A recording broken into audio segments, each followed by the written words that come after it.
राज कुंद्रा के porn videos के racket के मामले में रोजाना नए नए खुलासे हो रहे हैं। इस वक्त मेरे साथ मौजूद हैं अभिनेत्री और मॉडल जोया राठौड़, जिन्हें राज कुंद्रा की ऐसी ही एडल्ट फिल्मों में काम करने का ऑफर मिला था। हम उन्हीं से जानेंगे कि उनके पास क्या कुछ है बताने के लिए और किस तरह से उन्हें ये ऑफर्स मिला करते थे। जोया, बहुत बहुत स्वागत है एबीपी न्यूज़ में। आपको भी राज कुंद्रा के जो एप्स हैं, जो उनकी वेबसाइट्स हैं, उनमें जो एडल्ट फिल्में डाली जाती हैं, ऐसी ही फिल्मों के ऑफर्स आपको भी मिले थे। किसके थ्रू मिले थे, कैसे मिले थे, हमें बताइए। जी, मुझे उमेश नाम के एक शख्स का फ़ोन आया करता था काफ़ी टाइम से। मैंने अभी मुझे जाके पता चला कि वो राज कुंद्रा के काफ़ी खास थे और उनके उमेश कामत की आप बात कर रही हैं, जिन्हें पुलिस ने गिरफ्तार किया था, मुंबई पुलिस ने। जी, फरवरी में वो गिरफ्तार हुए थे। तो उनके गिरफ्तारी के 2 दिन पहले तक उनका मुझे कॉल आता रहा और मैं मना करती रही, बिकॉज़ मुझे पहले से ही ये बहुत कुछ फिशी लगा। बिकॉज़ जिस तरह से वो बात किया करते थे और जिस तरह से वो उन्होंने अपने आप को प्रेजेंट किया कि वो हॉट शॉट का सारा काम अब देखते हैं, तो ये मैं जानती। उन्होंने हॉट शॉट का नाम लिया था कि हॉट शॉट के लिए काम करते हैं और उसके लिए वीडियोस बनाने हैं। हाँ जी, ये बोला था उन्होंने। तो मैं मुझे ये पता था कि हॉट शॉट पहले राज कुंद्रा जी को बिलोंग करता है, बट उन्होंने बाद में उसको टेक ओवर कर लिया, ऐसे वो मुझे बोले। तो मैंने ये सोचा कि चलो थोड़ा बिग प्रोडक्शन है, बिग जो है बिग बैनर में मुझे काम करने के लिए अच्छा एक्सपोजर मिलेगा, ये सोच के मैंने उनसे बात किया। बट जैसे मैंने उनसे बात किया तो धीरे धीरे उन्होंने मुझे बोला कि वो मुझसे वीडियो कॉल करना चाहते। मैंने करके वो मुझे उन्होंने डिमांड किया कि वो मुझे न्यूड ऑडिशन देखना चाहते। तो मैंने कहा ये कौन सी बात है, मतलब आपका जो व्हाट्सएप वीडियो कॉल पर न्यूड ऑडिशन की बात आपसे कही, उसके बाद काम की बात आगे करेंगे, ऐसा था उनका? नहीं, ऐसे नहीं था। जैसे नॉर्मल हमारे इंडस्ट्री में ऐसा होता है कि कोई जो कास्टिंग जो प्रोडक्शन से कॉल आता है तो हम सबसे पहले अपनी प्रोफाइल सेंड करते हैं, पिक्चर्स सेंड करते। तो नॉर्मली पिक्चर्स हम ऑब्वियसली एडिट होती है, तो ये कहते हैं कि आपको हम पर्सनली देखना चाहते हैं, मिलना चाहते हैं कि किस तरह से ये है। तो वो ठीक है, दैट्स फाइन कि हम ठीक है मीटिंग अरेंज कर दें, हम आपके ऑफिस आ जाएं, या वीडियो कॉल में एक नॉर्मल जो कॉल होता है वो हम कर लें। तो वहाँ तक तो ठीक लगता है कि ठीक है, I you want to see, I mean आप देखना चाहते हो कि आप किसको कास्ट कर रहे हो, नेचुरली भी कैसा है। तो वो जब तक ठीक रहता है तो ऐसी बात हम करते हैं। लेकिन उन्होंने कहा कि ठीक है, कंटेंट जो है वो इरोटिक है, बोल्ड है, और मैंने पहले भी ऐसा कंटेंट किया था, तो ऑब्वियसली मैंने ऐसा कुछ हेजिटेशन दिखाया नहीं उसमें। मैंने कहा ठीक है, कंटेंट क्या है हम डिस्कस करेंगे, बट ये मेरी प्रोफाइल है। तो उन्होंने कहा ठीक है, लेकिन मुझे कुछ और बोल्ड चाहिए। तो मैंने बोला कितना बोल्ड, मतलब मैं क्या है, मैं आपको पहले कॉन्टैक्ट बताइए, तो मैं आपसे फिर आगे बात करूँगी मैं करना चाहती हूँ कि नहीं। तो उन्होंने बोला कि नहीं, आपकी पहले हम पिक्स शॉर्टलिस्ट करेंगे, फिर ही हम अपना कंटेंट जो है, जो हमारा जो डिटेल्स अबाउट द प्रोजेक्ट है वो हम रिवील कर सकते हैं, ऐसे सबको हम नहीं बता सकते। अच्छा। हाँ, तो मैंने कहा ठीक है, नो प्रॉब्लम। तो फिर मैंने कहा मेरे पास तो इससे ज़्यादा बोल्ड पिक्स नहीं है, तो मैं आपसे पर्सनली मीटिंग कर लेती हूँ आपके ऑफिस में आके, क्योंकि मुझे भी फिर पता चलेगा कि जेन्युइन बंदा है नहीं है। तो बोले देखो, मैं तो अभी नहीं हूँ, आउट ऑफ मुंबई समथिंग उसने बोला कि I am not available right now. तो आप ऐसा करो कि आप मुझे ना वीडियो कॉल कर लो, मैं वीडियो कॉल में आपको देख लूंगा। मतलब आपने ऑफिस आने की बात की, वहां पर आकर ऑडिशन की बात की, प्रोफाइल पिक्स दिखाने की बात की, लेकिन उन्होंने कहा कि मैं अवेलेबल नहीं हूँ और वीडियो कॉल से ही हम आपका ऑडिशन कर लेंगे, और वो भी न्यूड ऑडिशन। हाँ जी, ये बोला। तो मुझे बहुत अजीब लगा। मैंने कहा ऐसा नहीं होता है, मैं ऐसा बिल्कुल भी इस चीज़ के लिए राजी नहीं हूँ। एक काम कीजिए, लेट्स नॉट वर्क टुगेदर। मैंने बोला कि मैं बाद में देखूंगी आपका प्रोजेक्ट, इंटरेस्ट नहीं दिखाया मैंने। तो उन्होंने बोला कि नहीं, फिर मैं ठीक है। उसके बाद फिर 2-3 दिन तक वो फिर बीच में कॉल करते ही रहे, कि जोया ऐसा नहीं है, बहुत अच्छा प्रोजेक्ट है, ये वो है, मैंने आपकी प्रोफाइल देखी है, हम आपको कास्ट करना चाहते हैं, ऐसा। तो मैंने मना ही किया उस चीज़ के लिए। तो मैंने वीडियो कॉल न्यूड के लिए मना ही किया, और ये करते करते फिर ऐसा कि 2 दिन के बाद, मतलब 2 दिन तक उनकी बात होती रही, और उनकी अरेस्ट की खबर आई। और अरेस्ट जो उन्होंने, मतलब अरेस्ट के जस्ट 2 दिन पहले आपकी बात उमेश कामत से हो रही थी, जो राज कुंद्रा के पर्सनल असिस्टेंट और बिजनेस एसोसिएट माने जाते हैं, उनकी कंपनी के लिए काम करते हैं। 2 दिन पहले तक आपकी बात हो रही थी? हाँ जी, ऐसा ही मैं कहना चाहती हूँ। तो फिर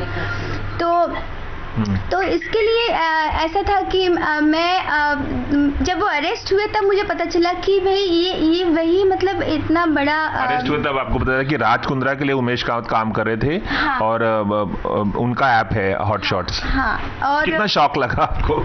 बहुत शौक लगा मुझे। मैंने सोचा भी नहीं था बिकॉज हॉट शॉट तो उन्होंने मेंशन किया था, बट इतना बड़ा चीज़ होगा ये तो मुझे कुछ अंदाज़ा नहीं था। और क्योंकि हॉट हिट वाले भी जो अरेस्ट हुए थे उनके लिए तो मैंने काम किया भी था, मैं उस चीज़ को डिनाई नहीं करती हूँ। कितने वीडियोस के लिए आपने वीडियोस में काम किया था हॉट हिट के लिए? वो काफ़ी विवाद हुआ था उस पर भी। हॉट हिट के लिए मैंने देखो 2 तो मैंने एक नॉर्मल जो इरोटिक का सीरीज़ है वो मैंने किया, स्टार्टिंग ही मैंने उससे किया।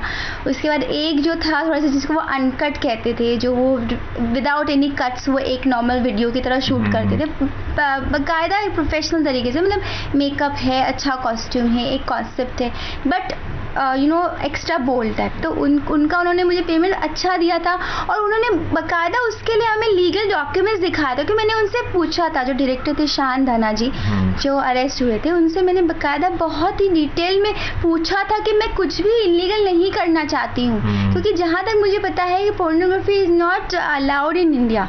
और ये अगर आप ठीक है नॉर्मल इरोटिक आप बोलोगे, आप ब्यूटी से दिखा रहे हो कोई चीज़, तो फिर हम मतलब नेटफ्लिक्स में काफ़ी ऐसी मूवी आती है, बड़े स्टार भी कर किए हैं, तो एक ब्यूटी अलग होती हो और एक वल्गरनेस अलग होती है। मैंने कहा ब्यूटी। तो उमेश कामत ने जब आपको फोन किया और आपको परस्यू कर रहे थे कि आप हॉट शॉट के लिए एडल्ट वीडियो में काम करें, तो किस हद तक एडल्ट होगा और क्या ऑफर उसके साथ वो आपको क्या ऑफर दे रहे थे कि क्या कुछ आपको प्रोवाइड कराएंगे, कितने पैसे प्रोवाइड कराएंगे, उनकी जो मोडस ऑपरेंडी है उसके बारे में बताइए। हाँ, ये एक जो रॉय करके भी एक बंदा था, अब वो उमेश कामत से कितना रिलेटेड था मुझे मालूम, बट उसने भी हॉट शॉट का ही नाम लिया था रॉय। तो हाँ, तो रॉय, लेकिन उसने कहा था कि वो यूके बेस्ड बंदा है और उसका जो सारा काम है वो सिंगापुर में, क्योंकि अभी सिंगापुर भी न्यूज़ में आ रहा है, जहाँ तक मेरा ख्याल है कि वहाँ के जो फॉरेन मनी था और करेंसी था वहाँ के इन्वेस्टर, आई डोंट नो ये क्या रैकेट है, बट मैंने ये सारे वर्ड सुने हैं पहले, सिंगापुर एंड हॉट शॉट ये सब। तो ये जो रॉय बंदा था इसने मुझे सेम चीज़ बोला, इसने तो इनफैक्ट बोला कि वो सिंगापुर में है।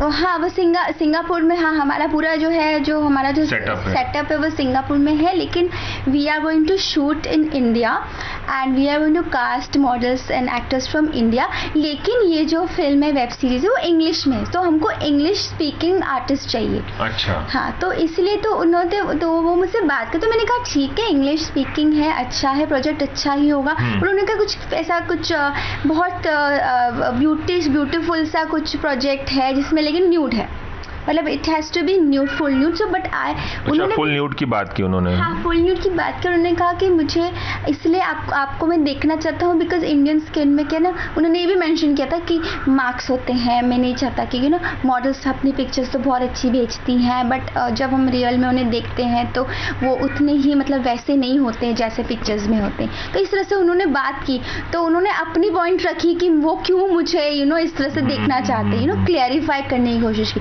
तो रॉय जो है उन्होंने अपना पूरा नाम नहीं बताया, उसी नाम से फोन आते थे, मैसेज आते थे, आपने जानने की कोशिश नहीं की रॉय कौन है? मतलब वो भी हॉट शॉट के लिए ही काम करते, इतना ही पता है आपको? हाँ, मैंने वो जो उसका जो कास्टिंग जिसने मुझे उनसे बात करवाई थी, वो कास्टिंग वाले को जो मेरा नंबर दिया गया था वो मेरे एक को एक्टर ने दिया था जिसके साथ मैंने काम किया था। तो मैंने सोचा कि ठीक है, हम ऐसे आर्टिस्ट, हम इस तरह से ही नेटवर्क फैलता है कि हम किसी के साथ काम कर लेते हैं, हमें अच्छा काम लगता है तो हम रेफर कर देते हैं कि भाई ठीक है, उस बंदे का भी कोई फ़ायदा हो जाए। तो इस तरह से वो कास्टिंग वाले को मेरा नंबर मिला था और मैंने बात किया था, क्योंकि उसने पहले हॉट शॉट के लिए कुछ सीरीज़ बनाई थी, अच्छी सीरीज़ बनी थी जिसका उसने मुझे लिंक्स भेजे थे। तो मुझे लगा कि हाँ ठीक है, काम तो किया है इस बंदे ने, तो मैंने इसी वजह से उससे बात की। तो उसने मुझे बोला कि रॉय जो है वो इंटरनेशनल से कोई प्रोजेक्ट बना रहे, तो मैं उनको नंबर देता हूँ। और जब रॉय ने मुझसे बात की तो वो कुछ फॉरेन एक्सेंट में बात कर रहे थे, तो मुझे ऐसा लगा कि फॉरेन बेस्ड ही है। तो उन्होंने बताया सिंगापुर में है वो उस वक्त? हाँ, यूके बोला, बट उन्होंने बोला उनका सेटअप जो है वो सिंगापुर में। अच्छा, यश ठाकुर जो है बताया जा रहा है कि वो भी जुड़े हैं इस रैकेट से और इस वक्त सिंगापुर में है। उमेश कामत के बारे में तो आपने बताया, यश ठाकुर के बारे में कितना जानती हैं? क्या कुछ आपको पता है यश ठाकुर के बारे में? यश ठाकुर का मैंने फर्स्ट वेब सीरीज जो की थी यश ठाकुर के प्रोजेक्ट से ही मैंने चालू किया था कि उनका जो फ्लीस करके उनका चैनल था। अच्छा। हाँ, और फ्लीस को ही टेक ओवर हॉट हिट ने किया था। फ्लीस पहले फ्लीस तो काफ़ी पुराना था इसमें वेब सीरीज वर्ल्ड में और OTT प्लेटफॉर्म में, और फ्लीस को टेक ओवर करने वाला हॉट हिट था। मेरी कुछ सीरीज उनकी ऐप में हिट हो गई तो वो फ्लीस में नहीं, हॉट हिट में। अच्छा, फ्लीस को हॉट हिट में कन्वर्ट कर दिया था।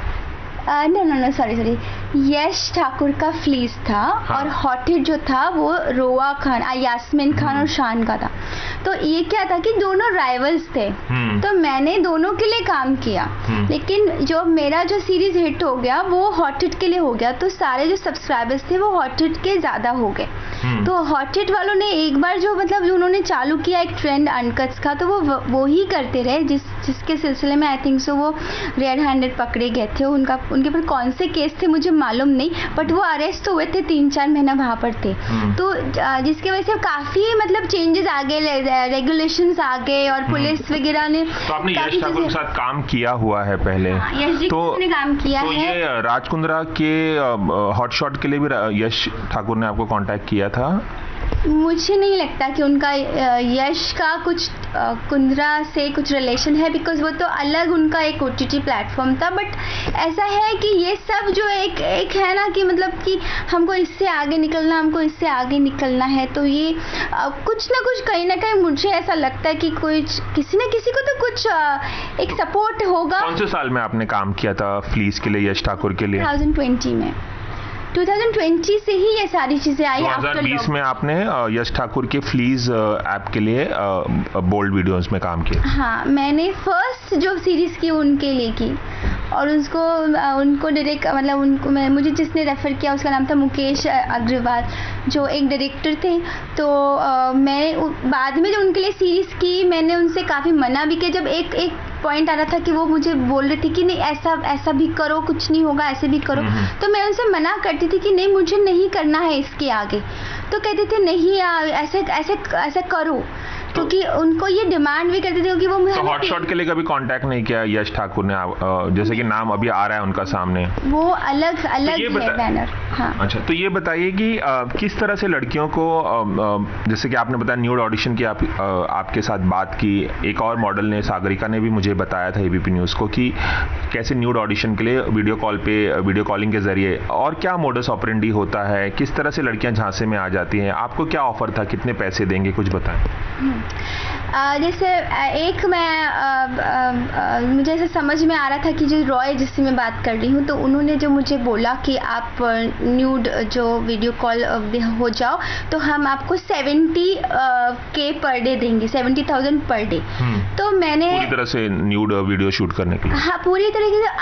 अभी आप वीडियो कॉल में न्यूड होके मुझे दिखा दो, तो मैं आपको 70 पर डे का मैं आपका साइनिंग अमाउंट कर दूंगा, मतलब आपका बजट कर दूंगा, और मैं आपको साइनिंग भी कुछ अब भी भेज दूंगा।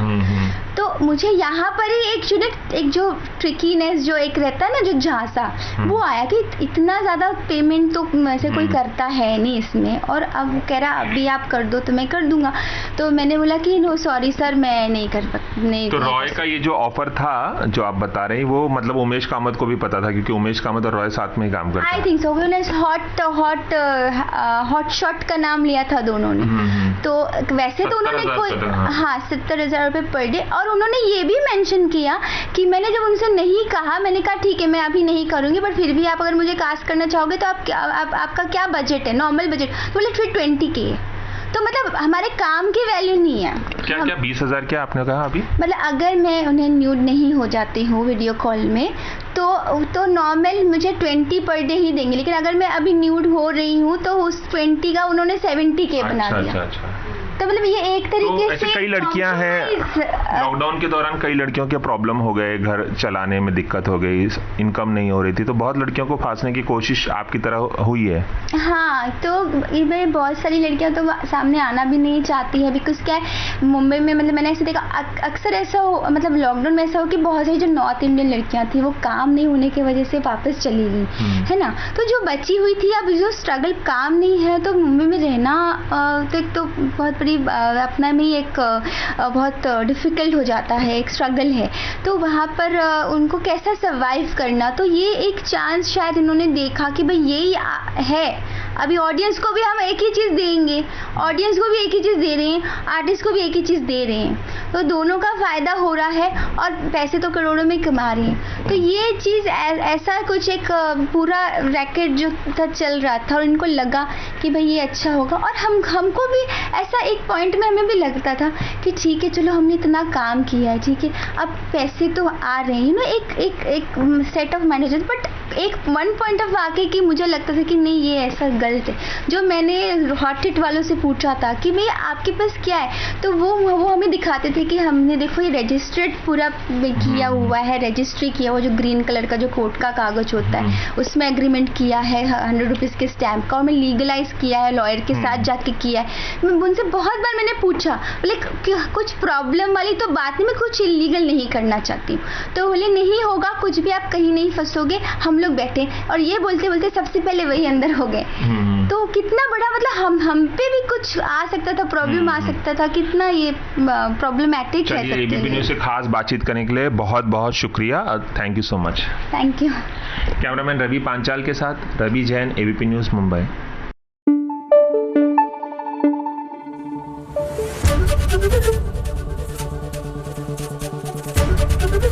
एबीपी न्यूज़ आपको रखे आगे।